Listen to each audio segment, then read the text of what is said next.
ഉൾഭാഗം കറുത്ത നിറമായിരിക്കണം, പുറഭാഗം വെള്ള നിറമായിരിക്കണം.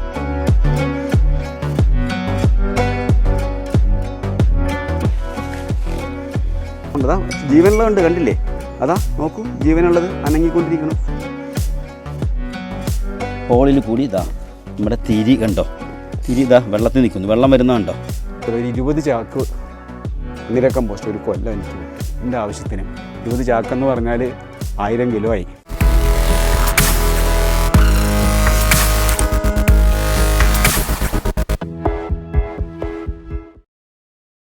അപ്പോൾ ഗ്രോ ബാഗ് കൃഷിയെ പറ്റിയാണ് നമ്മൾ സംസാരിക്കാൻ പോകുന്നത്. ഇവിടെ ഗ്രോ ബാഗ് കൃഷി എന്ന് പറഞ്ഞാൽ ഏതൊരു കൃഷി നമ്മൾ തുടങ്ങുമ്പോഴും 3 കാര്യങ്ങൾ പ്രത്യേകം ശ്രദ്ധിക്കണം. ഒന്ന് മണ്ണിന് പുളിപ്പുണ്ടാവും, അസിഡിറ്റി ഉണ്ടാവും.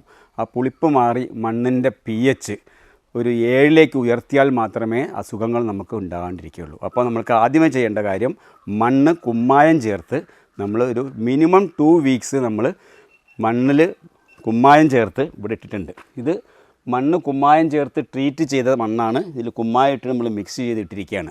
അത് ഒരു ഘട്ടം, ഒന്നാം സ്ഥാനം.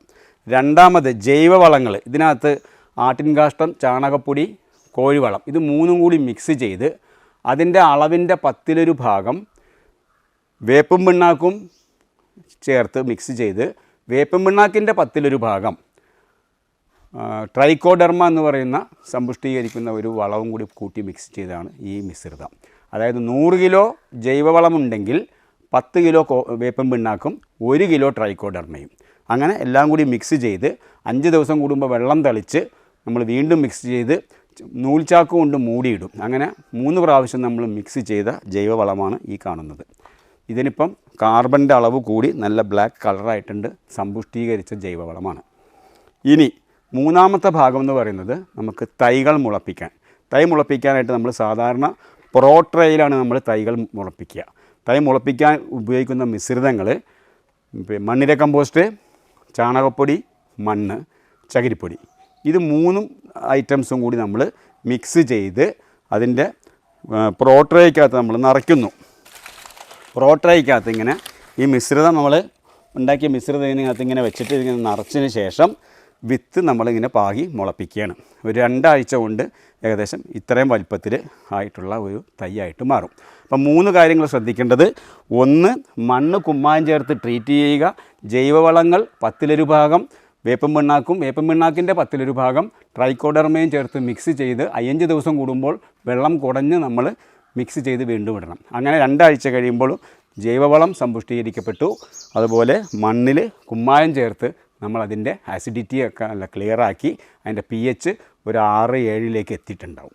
പിന്നെ നമ്മളിങ്ങനെ ഏത് തൈയാണോ മുളപ്പിക്കാൻ ഉദ്ദേശിക്കുന്ന ആ തൈ വിത്തോളം താഴണമെന്നാണ് പറയുക. അതിങ്ങനെ ഫില്ല് ചെയ്ത് കഴിഞ്ഞാൽ വിത്തിൻ്റെ 1 സെൻറ്റിമീറ്റർ വലിപ്പമാണെങ്കിൽ അത്രയും താഴാൻ പാടുള്ളൂ. എന്നിട്ട് പൂവാലി കൊണ്ട് നമ്മൾ വെള്ളം ഇങ്ങനെ തളിക്കണം. അധികം ശക്തിയിൽ വെള്ളം ഒഴിച്ചാൽ മണ്ണ് തെറിച്ച് പോകും, വിത്ത് പുറത്ത് പോകും, നഷ്ടപ്പെടും. അപ്പോൾ പൂവാലി കൊണ്ട് വളരെ സാവധാനം ഇങ്ങനെ വെള്ളം ഒഴിച്ച് വേണം ചെയ്യാൻ. അപ്പോൾ ഗ്രോ ബാഗ് കൃഷി ചെയ്യുമ്പം ശ്രദ്ധിക്കേണ്ടത് എന്താണെന്ന് വെച്ചാൽ, ഇത് 24 സെൻറ്റിമീറ്റർ നീളം, 24 സെൻറ്റിമീറ്റർ വീതി, 40 സെൻറ്റിമീറ്റർ ഉയരം.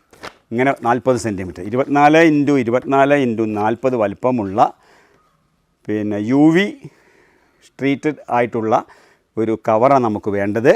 അതിൻ്റെ ഉൾഭാഗം കറുത്ത നിറമായിരിക്കണം, പുറഭാഗം വെള്ള നിറമായിരിക്കണം. അതാണ്. അപ്പോൾ ആ റിഫ്ലക്ഷൻ ഈ പുറഭാഗത്തു നിന്ന് സൂര്യപ്രകാശം അധികമുള്ളത് പോവുകയും ഇതിനകത്തേക്ക് കടക്കാതെ ഈ ബ്ലാക്ക് കളറുള്ളതുകൊണ്ട് നമ്മളെ സംരക്ഷിക്കുകയും ചെയ്യും. ഇതിനകത്തേക്കാണ് നമ്മൾ ശരിക്കും ഈ കൃഷി ചെയ്യുന്നത്. വളരെ കുറച്ച് സ്ഥലമുള്ളവർക്ക്, 5 സെൻറ്റൊക്കെ സ്ഥലമുള്ളവർക്ക് കൃഷി ചെയ്യാൻ വളരെ എളുപ്പമാണ് ഗ്രോ ബാഗിൽ.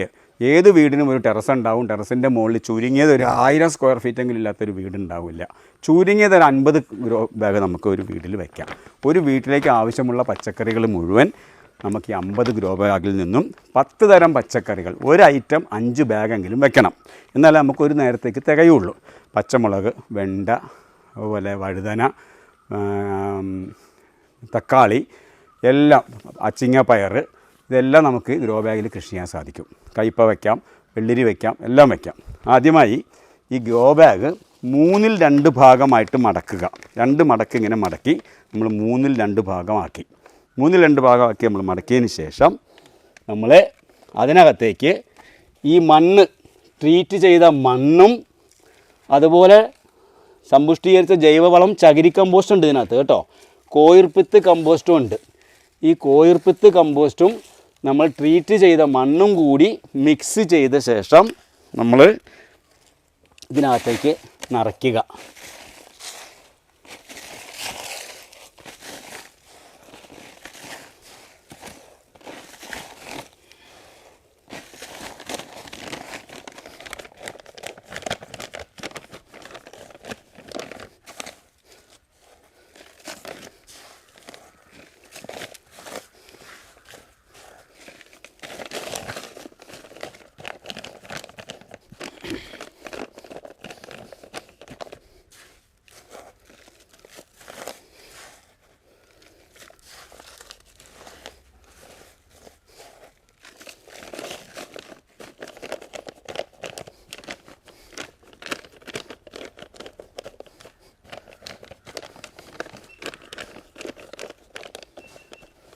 ഇങ്ങനെ മുഷ്ടി ചുരുട്ടി നമ്മൾ നല്ലവണ്ണം ഇതിങ്ങനെ ഉറപ്പിക്കുക.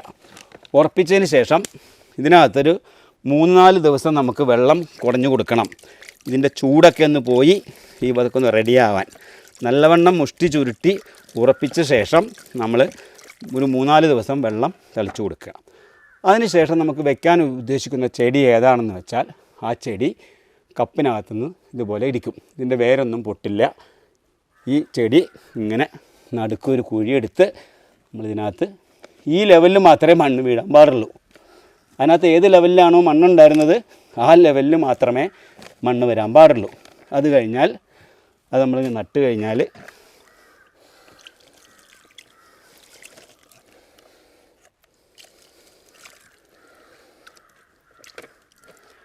ഒരു 10 ദിവസത്തേക്ക് ഇത് നമുക്ക് തണലത്ത് വയ്ക്കണം. 10 ദിവസം കഴിഞ്ഞിട്ട് നമ്മൾ വെയിലത്ത് വയ്ക്കാൻ പാടുള്ളൂ. നമ്മൾ ഇനി ടെറസിൻ്റെ മുകളിൽ നമ്മൾ ഇഷ്ടിക വെച്ചിട്ടാണ് വയ്ക്കുന്നത് നല്ലത്. ഇഷ്ടിക വയ്ക്കുമ്പം സ്ലോപ്പ് ഇങ്ങോട്ടാണെങ്കിൽ ഇങ്ങനെ വയ്ക്കണം. അതുകൊണ്ട് ഇങ്ങനെ വെച്ച് വെള്ളം വന്നിട്ട് ബ്ലോക്ക് ആവാത്ത വിധത്തിൽ എങ്ങോട്ടാണോ സ്ലോപ്പ് ആ ഭാഗത്തേക്ക് ഇങ്ങനെ വെച്ച് ഒരു 4-5 ഇഞ്ച് ഗ്യാപ്പിൽ 2 ഇഷ്ടിക വെച്ച് അതിൻ്റെ നടുക്ക് നമ്മുടെ ചകിരി, തേങ്ങയുടെ ചകിരി ഇങ്ങനെ വേസ്റ്റായിട്ടുള്ളത് ഇവിടെ നമ്മളിങ്ങനെ വെച്ച് കഴിഞ്ഞാൽ പല ഗുണങ്ങളുണ്ട്. ഇതിൻ്റെ മുകളിലേക്കാണ് നമ്മൾ ഈ ഗ്രോ ബാഗ് എടുത്ത് ഇങ്ങനെ വയ്ക്കുന്നത്. മനസ്സിലായല്ലോ?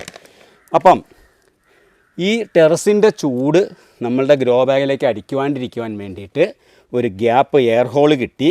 അവിടെ ചകിരി വെച്ചതുകൊണ്ട് ഇതിനകത്ത് നമ്മൾ ഒഴിക്കുന്ന വെള്ളം അധികമായിട്ട് താഴത്തേക്ക് പോയാൽ ഈ ചകിരിയുടെ മുകളിലും ഇഷ്ടികയിലുമായി വീണ് അത് വലിച്ചെടുത്ത് കഴിഞ്ഞാൽ ടെറസിലേക്ക് പോകില്ല.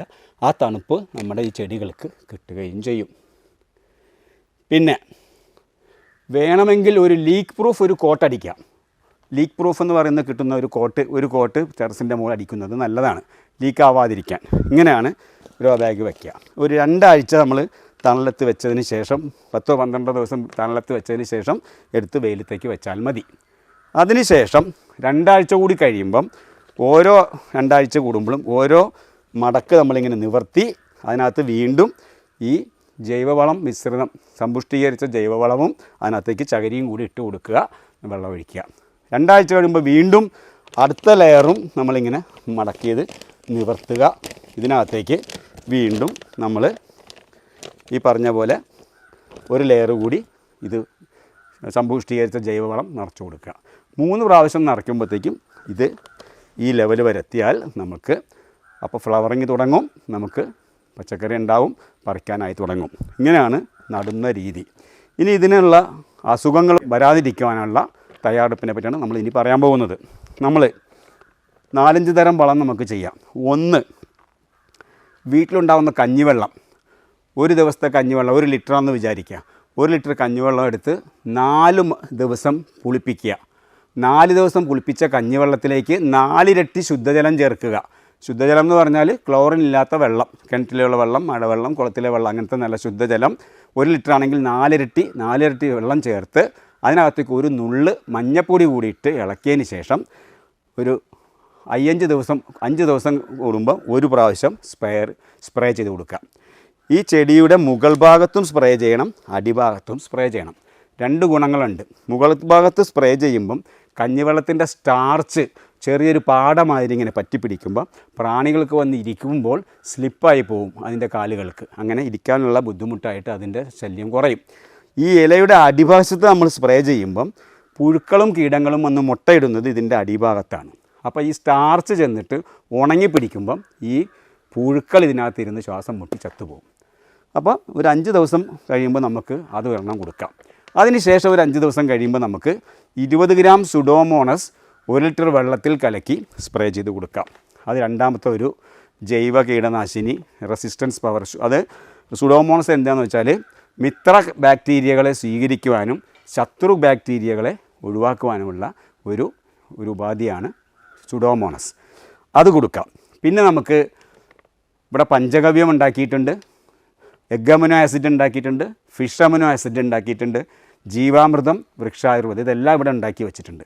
ഇതെല്ലാം ഓരോ ആഴ്ച മാറി മാറി നമ്മളിങ്ങനെ സ്പ്രേ ചെയ്ത് കൊടുത്തുകൊണ്ടിരിക്കുക. ഒരേ തരത്തിലുള്ള ജൈവ കീടനാശിനി അടിച്ചാൽ അതിനെ അതിജീവിക്കാൻ പുഴുക്കൾ പഠിക്കും. അത് വേണ്ട, ഓരോ ആഴ്ചയിലും മാറ്റി മാറ്റി ഇങ്ങനെ കൊടുക്കുക. അപ്പോൾ നമ്മളൊരു 5 ദിവസം കൂടുമ്പം ഏതെങ്കിലും ഒരു ജൈവ കീടനാശിനി കൊടുക്കുക, പഞ്ഞിവെള്ളം കൊടുക്കുക, സുഡോമോണസ് കൊടുക്കുക, പഞ്ചഗവ്യം കൊടുക്കാം, വൃക്ഷായുർവേദം കൊടുക്കാം. ഇനി എന്തെങ്കിലും പുഴുക്കളുടെയോ നീരിട്ട് കുടിക്കുന്ന പുഴുക്കളുടെയോ വൈറ്റ് ഫ്ലൈസിൻ്റെ അസുഖം ഉണ്ടെന്ന് തോന്നിയാൽ അപ്പോൾ തന്നെ ഫിഷ് അമിനോ ആസിഡ് 3 മില്ലി മതി 1 ലിറ്റർ വെള്ളത്തിലേക്ക്. 3 milli fish amino acid 1 litre വെള്ളത്തിൽ കലക്കി സ്പ്രേ ചെയ്ത് കൊടുക്കുക. എല്ലാ തരം പുഴുക്കളും കീടങ്ങളും ഒക്കെ നശിച്ചു പൊക്കോളും. വളരെ നല്ല ഒന്നാന്തരം ഒരു ജൈവ കീടനാശിനിയാണ് ഫിഷ് അമിനോ ആസിഡ്. ഉണ്ടാക്കാൻ എളുപ്പമാണ്. 1 കിലോ പച്ചമത്തി, 1 കിലോ ശർക്കര, അത് ഉരച്ച് കഴുകി വെട്ടുകത്തിയുടെ മടമ്പ് കൊണ്ട് ചതച്ച് ചെറിയ കഷ്ണങ്ങളായി മുറിച്ച് ശർക്കരയും മുറിച്ച് ശർക്കരയിടുക, കുറച്ച് ഫിഷ് ഇടുക, ശർക്കര ഇടുക, ഫിഷ് ഇടുക, അങ്ങനെ 1.5 വിട്ടിട്ടിട്ട് 21 ദിവസം അടച്ച് വെച്ച് കഴിഞ്ഞാൽ 21 ദിവസം കഴിയുമ്പം ഈ മത്സ്യമെല്ലാം ദ്രവിച്ച് ഒരു റെഡ് വൈനിൻ്റെ കളറായിട്ട് വരും. നല്ല ആ നാറ്റമൊക്കെ പോകും. അതിങ്ങനെ കാണിച്ചു തരാം. അതിനകത്ത് ഉണ്ടാക്കി വെച്ചിട്ടുണ്ട്.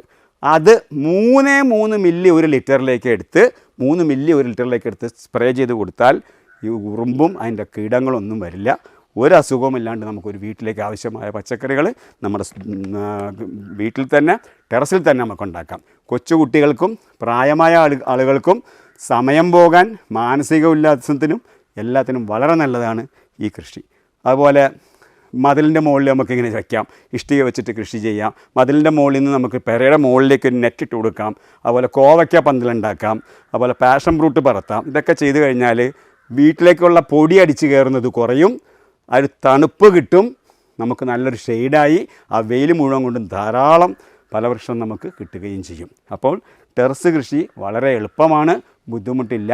നമുക്ക് എളുപ്പം ഉണ്ടാക്കാൻ പറ്റുന്ന ജൈവ കീടനാശിനികൾ ഉണ്ടാക്കുക. എഗ് അമിനോ ആസിഡും ഫിഷ് അമിനോ ആസിഡും എളുപ്പം ഉണ്ടാക്കാൻ പറ്റുന്നതാണ്. അത് രണ്ടും ഉണ്ടാക്കാം. കഞ്ഞിവെള്ളം എല്ലാവരുടെ വീട്ടിലും ഉണ്ടാകും, അതും സ്പ്രേ ചെയ്ത് കൊടുക്കാം. അതാണ് ടെറസ് കൃഷി അഥവാ ഗ്രോ ബാഗിൽ കൃഷിയെപ്പറ്റി പറയുവാനുള്ളത്. ഇത് തിരുനന, വിക്ക് ഇറിഗേഷൻ എന്ന് പറയും. ഇത് നമ്മൾ പൈപ്പിൽ കൂടി വെള്ളം വരുന്ന ടാപ്പാണ്. ഇതിനകത്തേക്ക് നമ്മളിങ്ങനെ കണക്ഷൻ കൊടുത്ത് ടാപ്പ് തുറന്ന് വിട്ടാൽ ഇതിൽ വെള്ളം വരും. ഇത് നമ്മളിങ്ങനെ ഒരു 100-200 അധികം ഗ്രോ ബാഗുകൾ ഇങ്ങനെ വയ്ക്കാം. വെച്ചിട്ട് അതിൻ്റെ എൻഡ് ക്യാപ്പ് അവസാനം നമ്മളിത് ലോക്ക് ചെയ്യും. ഇവിടെ ലോക്ക് ചെയ്താൽ വെള്ളം ഇവിടെ വന്ന് ക്ലോസ് ആവും. അങ്ങനെ നിറഞ്ഞു കഴിഞ്ഞാൽ നമ്മൾക്ക് ഒരു 2 അടി ഗ്യാപ്പിൽ ധാരാളം പച്ചക്കറി ഇങ്ങനെ വെച്ച് കൊടുക്കുക. ഇതുണ്ടല്ലോ, പച്ചമുളക്, വഴുതന എല്ലാം വയ്ക്കാം. അപ്പോൾ ഇതിൻ്റെ നടുക്ക് നമുക്കിവിടെ ഒരു ഹോളുണ്ട്. ഹോളിൽ കൂടി ഇതാ നമ്മുടെ തിരി കണ്ടോ, തിരി ഇതാ വെള്ളത്തിൽ നിൽക്കുന്നു, വെള്ളം വരുന്ന കണ്ടോ, ഉണ്ടോ? ഈ തിരി വെള്ളത്തിലാണ് കിടക്കുന്നത്, ഉണ്ടല്ലേ? ഈ തിരി വെള്ളത്തിൽ ഇങ്ങനെ കിടക്കുമ്പോൾ ഈ തിരിക്കകത്ത് പഞ്ഞിയുള്ളതുകൊണ്ട് വെള്ളം വലിച്ചു നിർത്തി എപ്പോഴും തണുപ്പുണ്ടാവും. അപ്പോൾ നമ്മൾ പെര പൂട്ടി 4 ദിവസം വീട്ടിൽ പോയി കഴിഞ്ഞ് പുറത്ത് പോയി വന്നാലും ചെടി നശിച്ചു പോകാണ്ടിരിക്കാൻ ഈ പഞ്ഞിയിലുള്ള വെള്ളം വലിച്ചെടുത്തിട്ട് ചെടി കേടുകൂടാതെ നിൽക്കും. അതാണ് തിരിനന. 100, 200, 300 ഒക്കെ നമുക്കിങ്ങനെ ചെയ്യാം. അങ്ങനെ ഇതിനകത്ത് ഓട്ടോമാറ്റിക്കായിട്ട് പൈപ്പിൽ നിന്ന് വെള്ളം വരും, ഫുള്ള് വെള്ളം ഉണ്ടാവും. ഈ തിരിയുടെ മറ്റേ അറ്റം നമ്മൾ ഇതിൻ്റെ ചുവട്ടിൽ ഇതാ വന്ന് നിൽക്കണം. അപ്പം ഒരാഴ്ച വീട് പൂട്ടി പോയി നിന്നാലും പച്ചക്കറി നാശമാവില്ല. അതാണ് ഇതിൻ്റെ പ്രത്യേകത. ഇതാണ് തിരുനന. നമ്മൾ ഇതിന് ആവശ്യമുള്ള സാധനങ്ങൾ നമ്മളുടെ വലിപ്പം അനുസരിച്ച്, വലിയ ടെറസാണെങ്കിൽ 200 എണ്ണം വേണ്ടി വരും, ചെറിയ ടെറസാണെങ്കിൽ 100 മതി. നമ്മുടെ ഇഷ്ടമുള്ള പോലെ നമുക്ക് ഉണ്ടാക്കാം. ഉണ്ടാക്കി കഴിഞ്ഞാൽ അവർ വന്ന് ഇൻസ്പെക്ഷൻ നടത്തിയിട്ട് അതിൻ്റെ ഒരു 50% നമുക്ക് സബ്സിഡി കിട്ടുന്നുണ്ട്. അങ്ങനെ ഒരു സംവിധാനമുണ്ട്. ഇപ്പോൾ സാമ്പത്തിക പ്രതിസന്ധി ആയതുകൊണ്ട് ഇപ്പം അങ്ങനെ അധികം കിട്ടുന്നില്ല, പക്ഷേ കിട്ടിയിരുന്നു. ഇനി കുറച്ച് കഴിഞ്ഞാൽ ഇനിയും കിട്ടേണ്ടതാണ്. ഇനി അതാണ് തിരിധാന. ഇത് നിത്യവഴുതന, അതായത് ഇത് അന്യം നിന്ന് പോകുന്ന ഒരു പച്ചക്കറിയാണ്. വളരെയധികം ഔഷധ ഗുണമുള്ള ഒരു പച്ചക്കറിയാണ് നിത്യവഴുതന. ചെറിയ വലിപ്പമേ ഉണ്ടാവുള്ളൂ, ഇത്രയുള്ള ഇതിൻ്റെ വലിപ്പം. നല്ല ഔഷധമാണ്. മിക്കവാറും ആയുർവേദ മരുന്നായിട്ട് ഉപയോഗിക്കുന്നുണ്ട്. ഒരുപാട് കഷായത്തിനും ലേഖ്യത്തിനും മരുന്നുകൾക്കെല്ലാം ഇത് ഉപയോഗിക്കുന്നുണ്ട്. ഇതിപ്പോൾ ഒരിടത്തും കാണാറില്ല. ഞാൻ എല്ലാ വർഷവും 1-2 എണ്ണം നട്ട് വളർത്തലുണ്ട്. അത്യാവശ്യം നമുക്ക് മെഴുക്കുവരട്ടി വയ്ക്കാൻ കിട്ടുന്ന ഒരു സാധനമാണ്. വളരെ നല്ലൊരു ഔഷധമാണ് നിത്യവഴുതന. പിടിച്ച് കിട്ടാനും കുറച്ച് ബുദ്ധിമുട്ടാണ്. ഇതാണ് മണ്ണിര കമ്പോസ്റ്റ്. ഒരു വീടായാൽ ഒരു മണ്ണിര കമ്പോസ്റ്റ് നിർബന്ധമായിട്ടും വേണം. ഒരുപാട് ഗുണങ്ങളുണ്ട് ഇതിന്. നമ്മുടെ വീട്ടിലെ അടുക്കള വേസ്റ്റുകൾ മുഴുവൻ ഇതിനകത്ത് നമുക്ക് നിക്ഷേപിക്കാം. അടിച്ചുവാരി കിട്ടുന്ന ചവറുകൾ മുഴുവൻ ഇടാം. ഒരു വാഴ വെട്ടിയാൽ വാഴയുടെ ഇലയും അതിൻ്റെ വേസ്റ്റ് കംപ്ലീറ്റ് ഇതിനകത്ത് വെട്ടിയിടാം. ഇതുണ്ടാക്കുന്ന വിധം എങ്ങനെയാണെന്ന് വെച്ചാൽ 2 മീറ്റർ നീളം, 1 മീറ്റർ വീതി, 1 മീറ്റർ താഴ്ചയിൽ ഒരു ടാങ്ക് കെട്ടിയിട്ട് അടിയിൽ ചകിരി നിരത്തുക. ചകിരി നിരത്തി കഴിഞ്ഞിട്ട് അതിനകത്ത് പച്ചച്ചാണകം ഇട്ട് ഒരു 4 ദിവസം കഴിയുമ്പോൾ നമുക്ക് വാങ്ങാൻ കിട്ടും. യൂഡ്രിലസ് യൂജീന എന്ന് പേരുള്ള ഒരു മണ്ണിര വാങ്ങാൻ കിട്ടും. ആഫ്രിക്കൻ മണ്ണിരയാണ്. അത് വാങ്ങി ഒരു 100 എണ്ണം വാങ്ങി അതിനകത്ത് ഇടുക. എന്നിട്ട് ഈ തുരപ്പനും പെരിച്ചാഴി എലിയൊന്നും കയറാണ്ടിരിക്കാൻ ഒരു ഗ്രില്ല് ഇങ്ങനെ ഉണ്ടാക്കിയിടുക. ഈ ഗ്രില്ല് ഉണ്ടാക്കിയിട്ടിട്ട് ഇതിൻ്റെ ഓപ്പണിങ് ചെയ്ത് വേസ്റ്റ് ഇടാൻ വേണ്ടി ഇങ്ങനെ ഒരു പിടി ഉണ്ടാക്കിയിരിക്കുക. അപ്പോൾ നമുക്ക് വേസ്റ്റ് തിന്നാൻ വേണ്ടി എലിയൊന്നും വരില്ല. ഇവിടെ വെള്ളം നിർത്തിയിരിക്കുകയാണ്. PVC കട്ട് ചെയ്ത് ഇങ്ങനെ ഇട്ടിട്ട് ഈ വെള്ളം നിർത്തിയാൽ ഉറുമ്പ് വെള്ളത്തിൽ കൂടി പാസ് ചെയ്ത് ഇതിനകത്ത് വരാണ്ടിരിക്കാൻ വേണ്ടി വെള്ളം നിർത്തിയിട്ടുണ്ട്. മുകളിലൊരു ഷീറ്റ് വലിച്ച് കെട്ടിയിട്ടുണ്ട്. ഇത് നമുക്ക് മഴ കൊള്ളാതിരിക്കാനും ഇതിനകത്തേക്ക് വെയിലടിക്കാണ്ടിരിക്കാനുമാണ് ഇത് ചെയ്തിരിക്കുന്നത്.